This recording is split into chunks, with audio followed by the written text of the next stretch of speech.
내 이름이 온 천하에 라는 제목으로 하나님 말씀 전하겠습니다.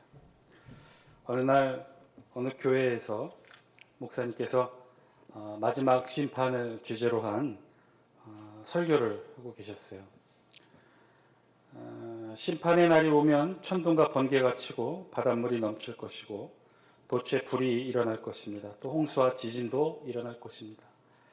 이 세상이 한마디로 하나님의 심판 속에 온통 불타오르게 될 것입니다.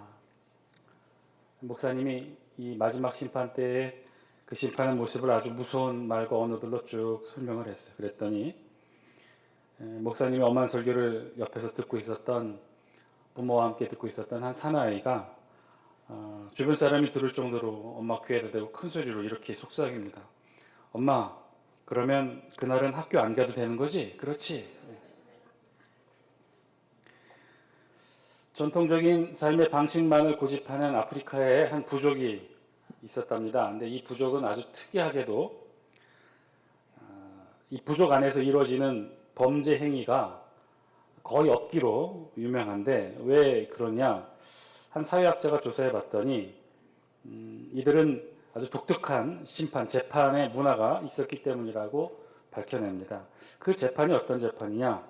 뭐 이런 거라는 거죠. 간혹 그 부족 안에서, 그 공동체 안에서 규범을 어긴 사람이 생겨나면 특별한, 그 부족만의 특별한 재판을 열어서 처벌하는데 어떻게 하느냐? 그것은 다른 것이 아니었어요.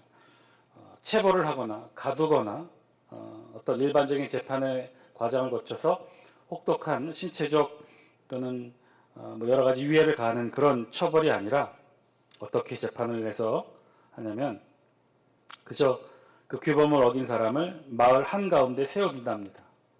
묶어두지도 않고 그냥 한가운데 세워둬요. 며칠이고. 부족민들이 며칠 동안 이 죄인에게 마을 한가운데 있으니까 오며 가며 지나가면서 부족민들이 한마디씩 말을 던지고 간다는 거죠. 뭐라고 말을 던지느냐? 우리가 생각하기에는 심한 비난, 욕설, 자신이 저지른 죄에 대해서 일깨워주는 말들 뭐 이런 것들을 하고 갈 것 같은데 실제로는 그렇지가 않다는 거예요. 무슨 말을 하면서 지나가느냐? 저번에 저에게 먹을 것을 줘서 감사했어요. 저를 보고 웃어줘서 감사했어요. 우리 아들이 다쳤을 때 옆에 있어줘서 감사했어요. 결혼할 때 당신이 가장 기뻐해줘서 감사했어요. 당신은 정말 성실하게 일해서 감사합니다. 그때 나의 실수를 용서해줘서 감사합니다.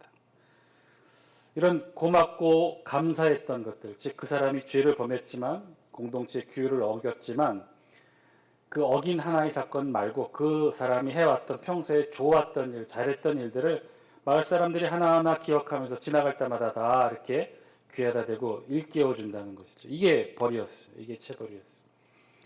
그렇게 한 2, 3일 마을 사람들에게 자신이 잘했던 이야기를 들었던 그 사람은 자신이 한 실수와 죄에 대해서 철저히 반성하고 다시는 그런 일을 안 하게 된다는 것이죠. 죄를 짓고 실수를 한 사람에게 벌을 내리고 다시는 그렇게 하지 못하도록 처벌을 하는 대신에 오히려 그 사람이 잘했던 일, 선행을 베풀었던 일, 고마웠던 일을 듣게 하고 생각나게 하는 것으로 재판한다는 거예요. 이렇게 마을 한가운데서 마을 주민들에게 이런 말을 들으면 바뀌게 된다는 것이죠. 여러분, 심판이나 재판, 그 목적이 어디에 있는 것일까요? 우리에게도 사법체계가 있죠. 우리 인간사회, 세상사회에서도 법이 존재하고 그에 따른 처벌도 존재합니다. 재판의 과정을 통해 그것을 이루게 되죠. 그것을 사법정의라고 하는데 법체계를 통해 정의를 구현하는 것이죠. 자, 그렇다면 세상에서 말하는 사법체계, 법체계를 통한 정의 구현이라는 것이 어떤 것일까? 그 한마디로 분명합니다. 악인은 심판받고 선인은 선한 일을 한 사람은 보호받는 것, 이것이겠죠. 죄를 지으면 벌을 받고 그에 따른 대가를 치르게 하는 것, 그것이 세상에서 말하는 사법정의일 것입니다. 따라서 세상에서 말하는 재판의 의미는요, 죄에 대한 심판이에요. 죄에 따른 처벌이 심판, 재판의 중요한 목적입니다. 그래서 이 세상에서의 심판, 재판은요, 처벌하는 거예요. 죄에 대해서 처벌하는 거예요. 자, 그렇다면 우리 신앙에서의 심판, 우리 성경에서 말하는 심판, 하나님이 말씀하시는 심판은 어떤 의미일까요? 우리 하나님의 심판의 목적은 무엇일까요? 우리 하나님의 심판도, 하나님의 재판도 그런 의미일까요? 악인은 심판받고 의인은 보호받는 것. 이 세상의 사법정의와 똑같이 하나님의 심판과 재판도 그렇게 되는 것일까요? 죄에 따른 대가를 치르게 하는 것, 그것이 하나님이 말씀하시는 심판의 의미일까요? 오늘 우리 성경에서는요, 우리가 알고 있는 이런 일반적인 사법정의에 관한 심판의 의미가 아닌 성경에서 말씀하시는 또 다른 재판과 심판의 의미를 오늘 본문을 통해 알게 됩니다. 오늘 우리가 함께 읽은 본문 출애굽기 9장에서는요, 애굽에 내린 10가지 재앙 중에 우박 재앙에 관한 기록이 기록되어 있습니다. 애굽에 들어있는 모든 사람과 생축들을 하늘의 우박과 불과 함께 내려서 죽게 하시는 사건이죠. 특이한 점은요, 우박 재앙을 경고하시고 들에 있는 사람과 생축으로 하여금 집으로 피신하도록 경고하셨다는 거예요.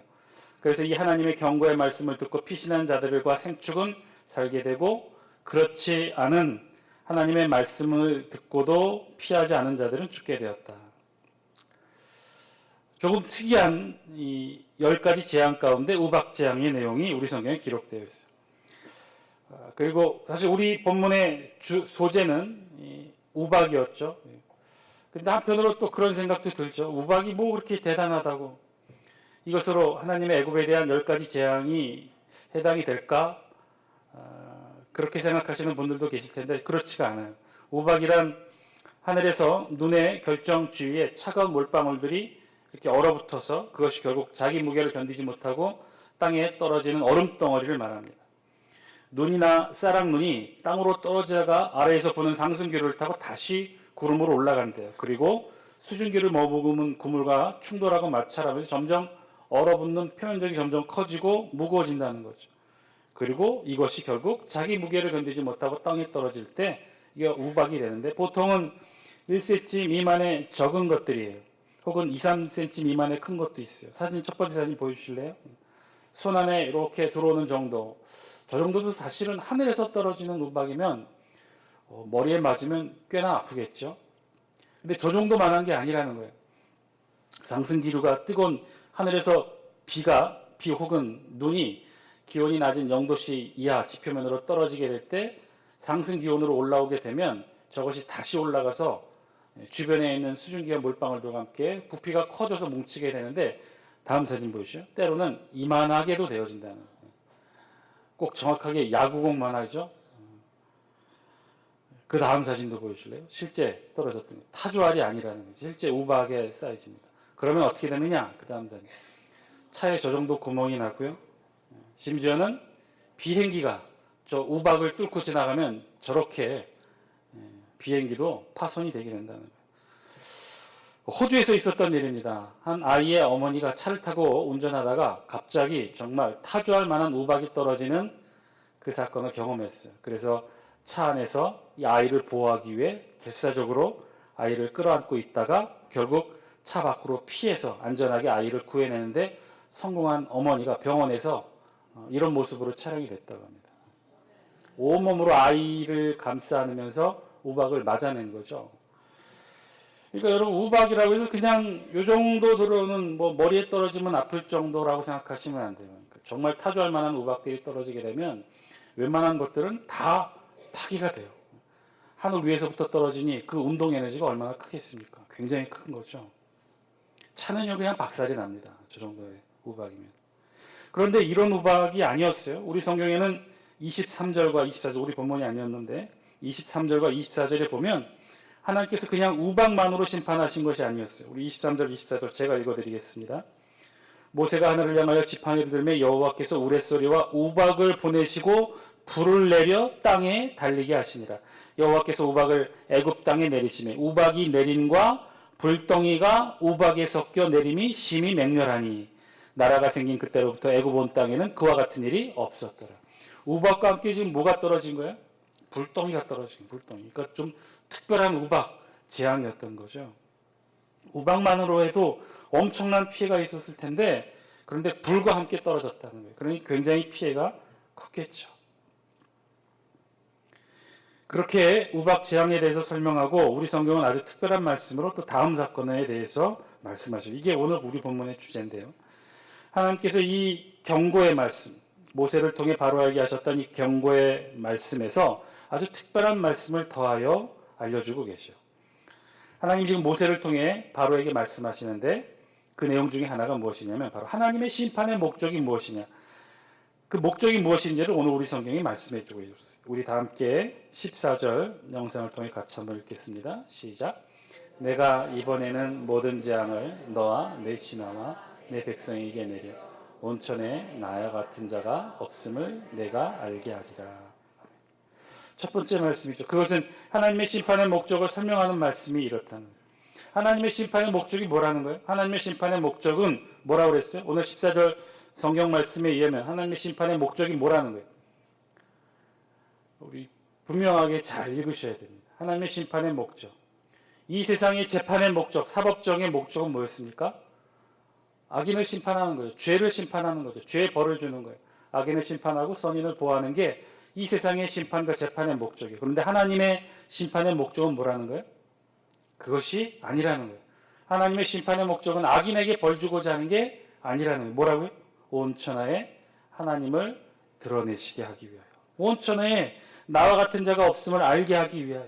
하나님의 심판의 목적은요, 이 심판과 함께해서 하나님이 우리에게 주신 그 많은 시험과 연단의 목적도 마찬가지예요. 모두 다 어떤 목적이냐? 온 천하에 하나님 같은 분이 없음을 알게 하기 위함. 하나님을 알리기 위해 하나님 심판하신다는 거예요.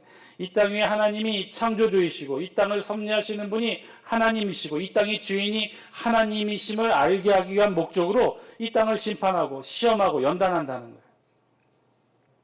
하나님은 그런 방식으로 이 세상을 다스린다는 거죠. 때로는 심판으로, 때로는 연단으로, 때로는 시험으로 우리를 다스리시고 이 세상을 섭리하신다는 거예요. 따라서 오늘 말씀을 역으로 자세히 살펴보시면요, 우리에게 심판도 없고 우리에게 연단도 없고 시험도 없는 삶을 오히려 주의해야 해요. 심판도 없고 시험도 없고 연단도 없다는 것은 그것은요, 하나님의 사역이, 하나님의 섭리가, 하나님의 손길이 우리에게 닿지 않는다는 것을 의미하기 때문에 그래요. 그것이 오히려 우리가 걱정하고 우리가 두려워해야 돼요. 침묵하시는 하나님을 오히려 우리가 두려워해야 돼요. 하나님이 심판하시고 하나님이 연단하시고 하나님이 우리에게 시험을 주시는 것, 오히려 우리에게 기쁘게 달게 받는 소중한 일임을 우리가 깨달아야 돼요. 왜냐? 그 목적이 우리를 벌주고 우리를 체벌하고 우리 안에 있는 악과 죄를 심판하시기 위한 목적으로 하나님이 우리를 재판하거나 연단하거나 시험하시는 목적이 아니라는 거예요. 하나님의 목적은 뭐예요? 하나님은 우리를 심판하시고 우리를 연단하시고 시험하시는 목적이 무엇이라고요? 이 땅에 하나님을 알게 하기 위해서. 하나님이 이 땅의 주인이시고 하나님이 이 땅을 다스리시고 하나님이 이 땅을 섭리하신다는 사실을 알게 하기 위해서. 이렇게 저렇게 우리를 이끄시고 다스리시는 하나님의 사랑과 관심이 아직도 우리에게 유효하다는 걸 알려주기 위한 표현의 방식이 하나님이 심판하시고 연단하시고 시험하신다는 거예요. 그 모든 것의 목적은 단 하나, 하나님을 하나님에게 드러내시는 것, 이 세상의 주인됨을 드러내시고 이 세상의 섭리자임을 드러내시는 것이 하나님 심판의 목적이시라는 거예요. 두 번째, 우리 15절 말씀 같이 한번 읽겠습니다. 시작. 내가 손을 펴서 돌림병으로 너와 내 백성을 쳤더라면 내가 세상에서 끊어졌을 것이나. 아멘. 오늘 이 우박재앙에 있는 말씀에는요, 그냥 여태까지 해왔던 동일한 패턴으로 무슨 재앙을 내리시겠다 예언하시고 그리고 모세와 아론을 통해 그 재앙을 내리시는 일반적인 패턴과는 달리 조금 길게 하나님의 속내를 드러내는 말씀을 많이 하셔요. 그 중에 하나가 이 15절에 있는 말씀 가운데 하나예요. 한마디로 이 일곱 번째 재앙, 우박재앙인데 지금 그것을 예언으로 말씀하고 계신데, 그런데 15절은 특별한 말씀을 통해서 하나님이 자신의 속내를 드러내고 계셔. 즉 어떤 속내냐, 하나님의 어떤 뜻이냐, 일곱 가지의 재앙까지도 사실은 필요 없었다는 것이죠. 그냥 하나님의 권능의 손을 들어 돌림병을 애굽 땅에 내리면 온 애굽 땅에 있는 모든 대적자들이, 사람과 짐승을 비롯해 모든 대적자들을 다 죽일 수 있었다는 말씀인데, 굳이 10가지 재앙까지도 필요 없었다는 거예요. 만약에 하나님의 목적이, 하나님이 심판하시는 하나님의 이 목적이, 애굽에 내려진 이 10가지 재앙의 목적이 죄인을 죽이고 죄인을 벌하고 죄에 대한 하나님의 심판이 목적이었다면 이런 10가지 재앙까지도 필요 없었다는 거예요. 이런 불필요한 과정을 거칠 필요도 없었다는 거예요. 왜? 하나님이 능력이 부족해서 10번씩이나 재앙을 내리고 심판하셔야 하나님의 심판의 목적과 이유가 이루어질 수 있었을까요? 아니, 그렇지 않다는 거예요. 15절은 뭐라고 말씀하시냐면 하나님이 한 번 그저 한 번 돌림병으로 병을 내려서 애굽 땅을 다 치리하실 수도 있었다는 거예요. 다 죄인들을 죽이실 수도 있었다는 거예요. 그런데 하나님이 그렇게 하지 않으셨다는 거예요.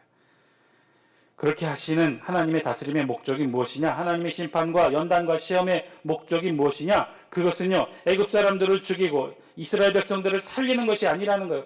죄인들을 죽이고 선인들을 보호하시는 게 하나님의 심판의 목적이 아니라는 거죠. 만약에 그런 것이 하나님의 뜻이었다면 이 땅 가운데 악인들을 다 죽이고 죄를 다 없이 하시고 온전히 선한 것들만, 선인들만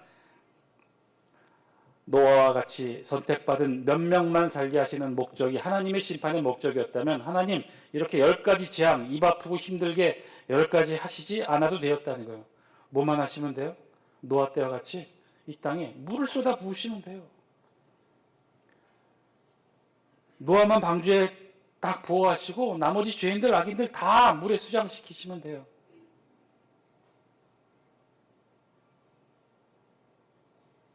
하나님께서 한 번의 심판으로 악인은 죽이시고 의인은 살리시는 것이 하나님의 심판의 목적이었다면 한 번의 심판으로도 충분히 가능했고 역사적으로도 그래 왔다는 거예요. 옛날에도 그렇게 하셨어요. 옛날에 물로 심판하셨던 것처럼 이 세상의 악인들을 다 쓸어버리실 수도 있었어요. 그러나 그것이 아니라는 거죠. 그것은 하나님의 목적이, 심판의 목적이 아니라는 거예요. 노아의 홍수 사건 이후 하나님이 얼마나 많이 후회하셨습니까?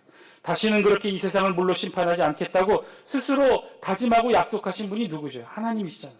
아니에요. 하나님의 심판의 목적은 그런 것이 아니에요. 하나님의 심판의 목적은 악인은 죄를 물어 죽이고 선인들을 살리는 것이 하나님의 심판의 목적이 아니라는 거예요. 그건 인류 역사상 단 한 번에 그쳤어요. 그리고 하나님이 후회하셨어요. 이후 하나님의 심판의 목적은 달라졌다는 거예요. 하나님의 심판의 목적은 뭐예요? 이 땅 가운데 하나님 자신을 드러내는 것. 이 세상 역사 가운데 이 세상의 주인이 누구이시고 이 세상이 누구로 이루어져 있고 누구로 다스려지고 있고 누구를 통해 이 세상이 섭리되어지는지를 알게 하는 것이 목적이라는 거예요. 죄인을 죽이고 죄인을 심판하고 악인을 없이 하는 것이 하나님의 목적이 아니라는 거예요. 16절을 말씀하셔요. 우리 같이 한번 읽겠습니다. 시작. 내가 너를 세웠으면 나의 능력을 내게 보이고 내 이름이 온 천하에 전파되게 하려 하였습니다. 자, 여기 16절에서 하나님 말씀하시는 그 대상이 누구일까요? 너라고 지칭하는 인물이 누구일까요? 내가 너를 세웠으면 지금 누구를 향해 말씀하고 계신 거죠? 바로왕이에요. 13절 우리 다시 한번 읽겠습니다. 13절 영상을 통해 같이 한번 읽습니다. 시작. 여호와께서 모세에게 이르시되 아침에 일찍이 일어나 바로 앞에 서서 그에게 이르기를 히브리 사람의 하나님 여호와의 말씀 내 백성을 보내라. 그들이 나를 섬길 것이니라. 아멘. 지금 하나님은요 모세를 세워서 바로 앞에 지금 하나님의 말씀을 대언하게 하신 것이죠. 그러니까 지금 16절에 너라고 지칭된 사람은 모세가 아니라 바로를 의미해요. 하나님이 지금 모세에게 하나님 말씀을 줘서 모세가 바로왕 앞에서 지금 하나님의 말씀을 대언하고 있는 거죠. 그래서 모세의 입을 통해 나왔던 16절의 말씀에 그 너라고 하는 지칭하는 대상은 다름이 아닌 바로였어요. 바로. 그런데 하나님이 모세를 통해 이 바로왕에게 16절에서 뭐라고 말씀하셔요? 16절 다시 한번 보여주실래요? 내가 너를 세웠으면 나의 능력을 내게 보이고 내 이름이 하나님의 이름이 온 천하에 전파되게 하려 하였습니다. 하나님이 지금 바로왕을 세웠음을 애굽 왕으로 바로를 세웠음은 하나님의 능력을 내게 보이고 바로와 애굽 온 땅에 보이고 내 이름이 하나님의 이름이 온 천하에 전파되게 하려 하였습니다. 지금 모세가 바로 앞에 서서 이야기하여 하나님의 말씀을 대언하고 있어요. 그런데 무엇이라고 하고 있느냐? 하나님께서 바로왕을 세우신 목적이 무엇이라고요? 하나님이 바로를 세우신 목적은요. 그것은 하나님의 이름이 온 천하에 전파되게 하려고 하나님의 이름이 온 세상에 드러나게 하시려고 하나님의 분명한 사역의 목적을 드러내시게 하시려고 지금 하나님이 바로왕을 세우시고 애굽의 10가지 재앙을 내리시고 모세를 통해 이스라엘 백성들을 출애굽하시고 이런 모든 일련의 하나님의 섭리 사건을 하시는 주요 목적이 여기 있었다는 거예요. 사랑하는 장수교 성도 여러분, 바로왕도 세상의 권력자도 이 세상도 이 세상의 모든 것 그 어떤 것 하나도 그 위치며 지위며 명성이며 그 어떤 것 하나도 하나님의 분명한 목적하에 세워졌다는 것 여러분 잊지 않고 기억하시길 바랍니다. 그 분명한 목적은 다름 아닌 하나님의 이름이 온 세상에 드러나는 것임을 깨닫게 하기 위함이라는 거예요. 사랑하는 장수께 성도 여러분, 오늘 말씀을 통해 우리 모두에게 들려주시는 하나님의 음성, 저와 여러분이 들을 수 있게 되길 바랍니다. 착각하지 마시라는 거예요. 우리가 아니라는 거예요.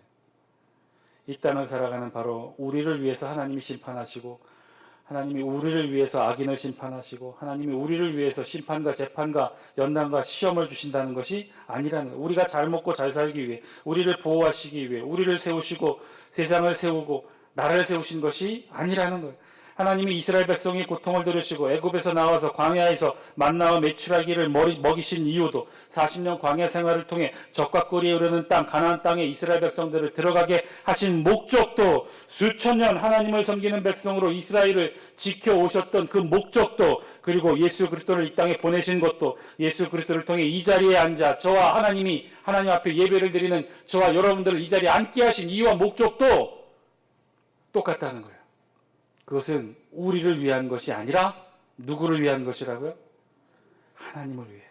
하나님의 이름이 이 땅에 드러내게 하시기 위하여, 하나님이 이 땅의 주인이심을 알게 하기 위하여, 하나님이 이 땅을 지금도 섭리하시고 다스리시는 주인이심을 깨닫게 하기 위하여 하나님이 그렇게 하셨다는 거예요. 저와 여러분들을 통해 이 땅에 이끄시고 인도하시고 섭리로, 하나님의 심판으로, 인도로, 연단으로, 시험으로 우리를 그렇게 훈련시킨 목적이 바로 거기 있다는 거예요. 저와 여러분들이 이뻐서가 아니라. 사랑하는 자식의 성도 여러분, 오늘 말씀을 통해 하나님의 음성 들을 수 있게 되길 바랍니다. 오늘 말씀은요, 우리의 삶의 목적과 우리의 생의 목적, 거기에는요 우리도 동일한 목적이 있다는 것을 알라는 거예요. 이 세상에 이루어진 모든 일들이 다 어떤 목적이라는 거예요? 심판을 포함한 이 세상에 있는 모든 일어나는 모든 일들의 목적이 다 어떤 것이라고요? 하나님이 이 세상의 주인임을 알게 하시기 위한 하나님의 섭리의 목적이었다는 거예요.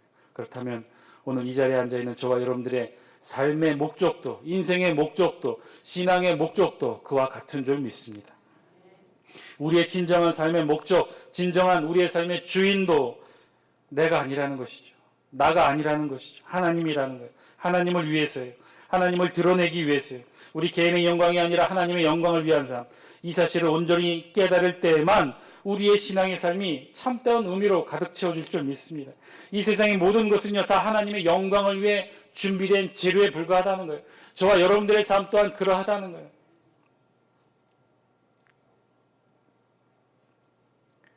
우리가 잘나서, 우리가 똑똑해서, 우리가 이뻐서가 아니라 우리의 삶을 통해 하나님을 드러내기 위해서, 우리의 삶을 통해 예수 그리스도의 온전한 보혈의 의미가 지켜지기 위해서 하나님이 그렇게 저와 여러분들을 지키시고 인도하신다는 거예요.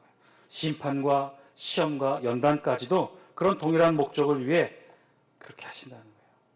오늘 저와 여러분들을 향한 하나님의 음성의 말씀 들으시고, 오늘 우리가 겪고 있는 이 모든 어려운 일들, 연단과 시험의 일들조차도 기쁨과 능력으로 잘 감당하시는 저와 여러분 되시기를 주의 이름으로 간절히 축원드립니다. 오늘 우리 삶을 이끄시고 인도하시는 분은 하나님이십니다. 끝까지 우리의 생애 마지막 호흡이 닿는 그 순간까지 이 기도 제목 잃지 않고 하나님의 영광을 위해 살아가는 우리가 되게 하여 주옵소서. 우리 다 함께 이 기도 제목 놓고 통성으로 하나님 앞에 기도합니다. 기도하시겠습니다.